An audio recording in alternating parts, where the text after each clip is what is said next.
What's up, guys? My name is Foster, and I'm going to be doing a review over the new Pacific Rim movie.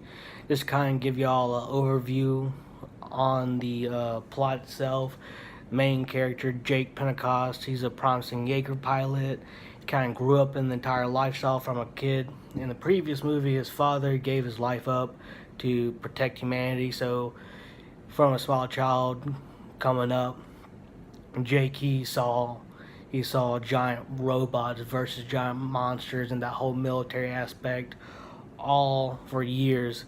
So pretty much whenever he became a young adult, he pretty much quit the military and decided to kind of do his own thing, and he kind of ended up getting tangled with the illegal activities. They kind of show him doing some B&E into secret laboratories and junkyards, pretty much stealing Jaeger tech and selling it on the black market. It's pretty much what he's doing. And of course, after a while, he gets caught by the police and gets turned in. Of course, the government swoops in and gives him a deal, pretty much saying, "Hey, if you come work for us, we'll wipe the slate clean. You're gravy. You're good." So of course he does it. You go back to his old military base, and he co-leads a ragtag team of teenage Jaeger pilots. He kind of coaches, trains them up, kind of like make sure that they turn out to be good Jaeger pilots.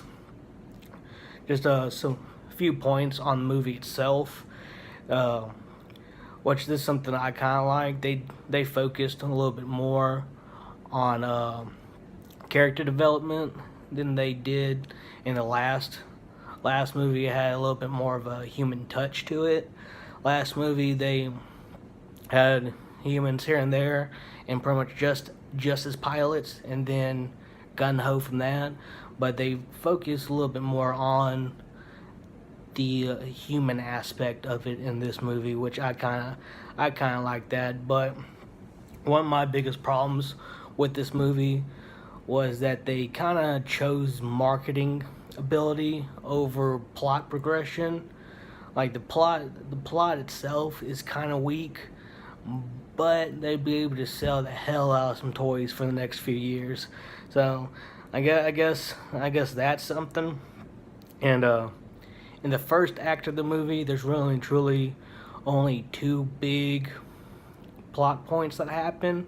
The first one is they did something kind of different here, where they show a evil mech, like controlled by the bad guys pretty much, and they did giant robot on giant robot action, which I kind of enjoyed. That the fight scene was done well. The graphics in this movie are executed fantastically. Like, it's nothing like, oh my god, crazy, but they did a really good job on the graphics itself. And the second biggest plot point that they did in the first act was they killed off one of the main characters, which how they did it was very poor. Like, it had almost no effect on the plot itself. One of the other main characters, it barely affected him. It was like he mourned the death for like 15 minutes.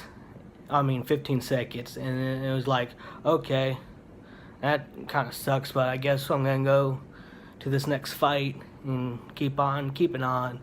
And from what I saw and how it affected me, it had almost little to no effect on the audience. Like, whenever I saw this character die, I was like, okay.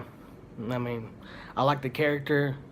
It was done well in both movies. It was a major, well written character, but how they killed him off, it was like, okay, it's whatever. But in the second half, it is picked up a lot. Like, the pace of the movie picks up a lot. It's a lot more intense fight scenes, like fighting back to back to back, and then they'll have a 2-minute, 3-minute cool down period, and then they go right back to swinging, like throwing cars, throwing other kaijus through buildings, all this crazy stuff.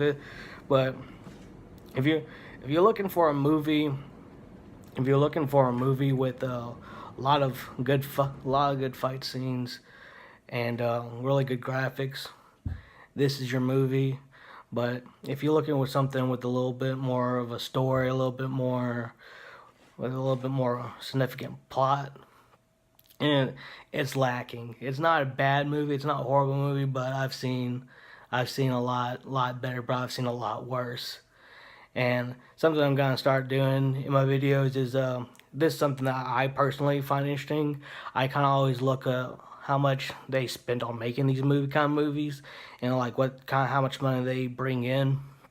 I've always found that part interesting. And Pacific Rim, they spent about $150 million on making, and worldwide they pulled in 156 million on opening weekend, but 70% of that was foreign box offices. So they only made $34 million in America. So it's kind of laughable as far as much as they spent on the movie. But hey, they pretty much made the money back. So I guess as far as that goes, that's something. Well, guess I'll see y'all next time in my next video. I'm not quite sure what I'm gonna review next, but it is what it is. All right, catch y'all later.